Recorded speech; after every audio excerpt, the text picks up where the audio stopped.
Alors ça y est, c'est décidé? Vous avez envie de vous mettre au croquis? C'est une merveilleuse nouvelle, car tout un univers de sujets aussi formidables que variés s'ouvre à vous. Modèles vivants en pause rapide, personnages et animaux sur le vif, dans la cuisine, dans la rue, dans les cafés, en voyage, au spectacle ou au zoo. Un bout de paysage avant qu'il se mette à pleuvoir. Un petit croquis urbain en attendant le bus. Tout sujet, même mouvant, se met à votre portée. Tout moment, même fugace, devient une occasion de dessin. Être capable de dessiner rapidement permet de dessiner n'importe où, n'importe quand et dans n'importe quel contexte. Et si c'était ça la véritable liberté? Si l'œuvre d'art suspend le temps, comme disait Bonnard, ça ne signifie pas pour autant que vous devez travailler dans un temps figé. On pense souvent au dessinateur comme un être quasi immobile, retranché du monde dans la bulle de son atelier, observant longuement un sujet qui est tout aussi immobile. Mais la vie, le monde sont dynamiques, se transforment et évoluent en permanence. Et nous en faisons partie comme un tout petit élément d'un grand tout changeant. Alors quand le dessinateur sort de son antre et devient mobile, eh bien il s'adapte à la réalité, elle-même perpétuellement en mouvement. Le dessin devient enfin vivant.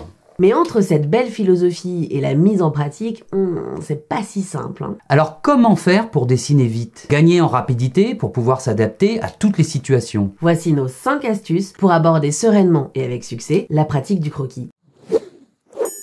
Bonjour, bienvenue sur la chaîne Un autre atelier, nous sommes Charlotte et Laurent, artistes depuis longtemps, enseignants depuis un bout de temps, et aujourd'hui, coach en dessin qui fait grimper l'adrénaline. Si vous aimez notre chaîne, n'oubliez pas de vous abonner pour rejoindre notre communauté, de cliquer sur la cloche pour être tenu au courant de nos prochains contenus, et de nous laisser un petit pouce bleu pour nous aider à diffuser cette vidéo. Si vous êtes décidé à faire du croquis, c'est que vous avez compris plusieurs choses. Bravo à vous. La première, c'est qu'un dessin, c'est forcément synthétique. Ça ne sert à rien de s'évertuer à tout vouloir dire de la réalité. Et ça, on en parle dans cette vidéo-là. Et la deuxième, c'est que pour apprendre à synthétiser, même si à terme on a envie de faire des dessins super détaillés, eh bien il est nécessaire de faire du croquis. Et on en parle dans cette vidéo-là. Dis donc, ça commence à être bien cette chaîne-là, on commence à faire des ponts entre les vidéos. En tout cas, puisque le croquis est effectué dans un temps rapide, il raconte peu du sujet. On peut avoir tendance à estimer que peu, c'est rien, ou pas assez, mais en réalité le peu est dense, il est l'essentiel, et en dessinant peu, vous vous exercez à percevoir ce qui est important, la substantifique moelle si vous voulez. Et puis, en faisant du croquis rapide, on investit également moins de temps sur chaque dessin, donc on pratique beaucoup plus. Alors allons-y, dessinons beaucoup, mais peu. Je dirais plutôt dessinons peu, mais beaucoup. Le secret, c'est moins. Laissez-moi. Voici nos 5 conseils ultra concrets pour s'y mettre. 1. Fixez-vous des objectifs clairs. 2. Travaillez en série. 3. Comparez ce qui est comparable. 4. Limitez votre temps. Et 5. Adaptez vos gestes. Fixez-vous des objectifs clairs et facilement atteignables pour les croquis que vous réalisez. L'objectif étant de synthétiser et de ne pas tout raconter, choisissez une seule chose à dire de votre sujet. Définissez en gros un paramètre sur lequel vous voulez vous concentrer et faites tendre votre dessin uniquement vers cet objectif. Plus concrètement, cela peut être par exemple le mouvement et le dynamisme d'une attitude. Regardez ces croquis de Degas. Les figures sont assez mal proportionnées, pas détaillées et même un peu ramollo sur le plan de l'anatomie. Mais quelle vivacité! Degas a tracé les directions avec des gestes super incisifs et raconte bien le mouvement de ses personnages. On peut également regarder ce dessin de Charles Woodbury, qui s'intéresse bien davantage aux ondulations et aux mouvements de la mer, ou aux attitudes du groupe de personnages plutôt qu'aux proportions et aux détails. Une autre idée, cherchez les grands blocs et les grandes proportions de votre sujet. Regardez ces croquis de l'artiste néoclassique Bouguereau.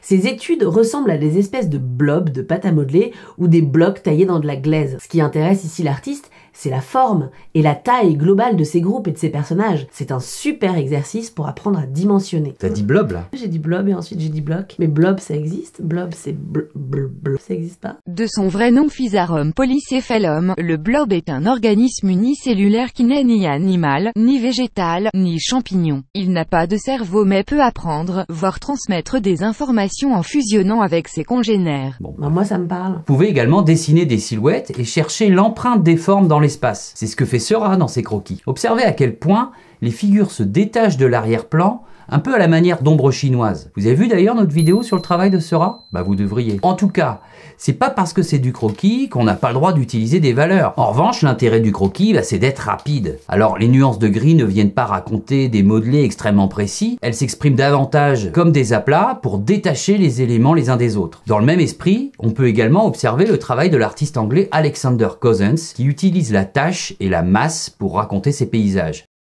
Et puis on peut regarder aussi les merveilleux croquis au lavis du Lorrain, artiste français du XVIIIe siècle. Une autre piste, vous pouvez chercher l'énergie et la nature des contours de votre sujet. Ce n'est pas ce qui va le plus vous aider pour progresser en construction, puisque ce n'est pas un regard de proportion qui est mis en œuvre. Mais dans certains cas, c'est exactement ce qui peut vous intéresser. La découpe d'une texture sur une autre, la ligne fracturée ou fluide de deux formes qui se rencontrent. Regardez ce dessin d'Egon Schiele. Observez comme la ligne varie, de droite et coupante en passant par le souple ou le hérissé. Klimt aussi travaille la ligne de cette manière. Schiele, ce serait ça, Ouais. et Klimt, ce serait plutôt ça. Ok, vous avez vu la différence? Alors il faut pas se jeter sur le crayon. Prenez toujours quelques minutes devant votre sujet pour vous demander comment il vous parle. Et puis choisissez un mot, un adjectif qui représente le mieux ce que vous percevez. Est-ce que c'est tortueux, massif, encombré, calme, rectiligne, souple? Accrochez-vous à ce mot et tendez vers lui le plus possible. Il est plus facile d'arriver à bon port si vous savez où vous allez. Travaillez en série et tournez autour de votre sujet. Vous pouvez même refaire plusieurs fois le même dessin en vous fixant à chaque fois un objectif différent, ou bien en changeant l'échelle et le point de vue. C'est ce que fait Bougreau dans cette page d'étude. Un petit croquis pour comprendre l'attitude globale de sa figure, puis un grand dessin plus poussé. Et à propos de page d'études, c'est plus intéressant, amusant et gratifiant de remplir une double page que de faire un petit croquis tout seul dans un coin. Et puis comme ça, si on en rate un, les autres sont là pour compenser. La page entière prévaut sur un dessin singulier. Et la bonne idée, bien sûr, c'est de dessiner dans un carnet. Comme ça, vous gardez mieux la trace de votre progression et aussi vous désacralisez chaque dessin au profit de l'ensemble de votre pratique. Allez voir d'ailleurs la vidéo que nous avons faite sur le sujet du carnet. On fait pas un peu trop de pont là? C'est beaucoup trop. Comparez ce qui est comparable. Regardez absolument d'autres croquis et ne comparez pas vos petits dessins à la Joconde ou au couronnement de Napoléon. Ces tableaux n'ont pas été réalisés en 5 ou 10 minutes. Si vous aimez le travail d'un artiste, eh bien essayez d'accéder à ses recherches rapides et observez le degré de définition de ses dessins. Comprenez ce qu'il y cherche et comment il travaille. William Bougreau est un excellent exemple. On peut difficilement trouver plus académique et technique que lui. Il est même ce qu'on appelle aujourd'hui un peintre pompier. Rappelez-vous de ses croquis rapides. Regardez avec quelle économie de moyens et quelle simplicité il remplit ses carnets. Assurez-vous que vous dessinez vraiment dans un temps limité. Et n'hésitez surtout pas à vous chronométrer. Fixez le temps à un maximum de 15 minutes, essayez également des 10 et des 5 minutes, et jouez le jeu d'arrêter de dessiner quand le chrono sonne. Cette limite auto-imposée vous permet de clore chaque dessin plus facilement et de passer au suivant. Ça, c'est un peu le même principe que celui de la deadline. La deadline, c'est quelque chose qui force à l'action. Sans deadline, on hésite, on se ramollit et puis on finit par ne jamais prendre de décision. Il est toujours plus facile de se décider quand on a un temps limité plutôt que quand on a tout son temps pour réfléchir. Mais vous pouvez également faire en sorte de vous retrouver dans des situations qui vous limitent dans le temps, en dessinant par exemple des passants qui bougent, des modèles vivants en pose rapide. Dessiner devant un film, c'est chouette aussi. La question n'est donc pas d'avoir tout le temps nécessaire pour terminer le bon dessin. C'est beaucoup trop vertigineux. Paul Claudel disait à juste titre, ce n'est point le temps qui manque, c'est nous qui lui manquons. Demandez-vous plutôt comment vous pouvez profiter du temps dont vous disposez maintenant, là, tout de suite, pour capter l'essentiel. Adaptez vos gestes. Pour dessiner vite, il faut physiquement dessiner vite. Assurez-vous que vos gestes sont incisifs et amples, que vous dessinez avec le poignet, que vous tenez votre crayon quasiment au bout, et que vous n'êtes pas crispé et minutieux en tenant votre crayon tout près de la mine et en faisant de mini-mouvements uniquement avec les doigts. Pour vous aider, pourquoi ne pas travailler en musique? Ça peut aussi être super efficace pour certains. Écouter une musique enjouée et entraînante rythme inévitablement votre main et peut vous permettre de dessiner plus rapidement. Si cette vidéo vous a plu, dites-le nous, partagez-la. Et puis laissez-nous un pouce bleu. À très bientôt. À très bientôt. Refais ça, tu fais bien. Et là c'est Klimt ou Schiele? Et Alexander Cozens, il fait... On n'a pas dit faites des bruits en dessinant. Les enfants font ça, parlent en dessinant, ils font des bruits, ils font... Mais du coup, vous pouvez plus dessiner partout si vous faites des bruits en dessinant parce que vous allez vous faire repérer. Ou... Moi, je me suis déjà fait agresser par des mecs qui étaient pas contents que je les dessine. Hein. Ah oui, ça m'est déjà arrivé aussi. Ouais, ça veut dire ça qu'il faut quand même que vous envisagiez de prendre un garde du corps. Un garde du corps. Travaillez sur des petits carnets. Prenez pas des gros machins. Et puis les gens ont moins envie de regarder quand c'est un petit carnet quand même. Tu fais des bruits en dessinant, toi?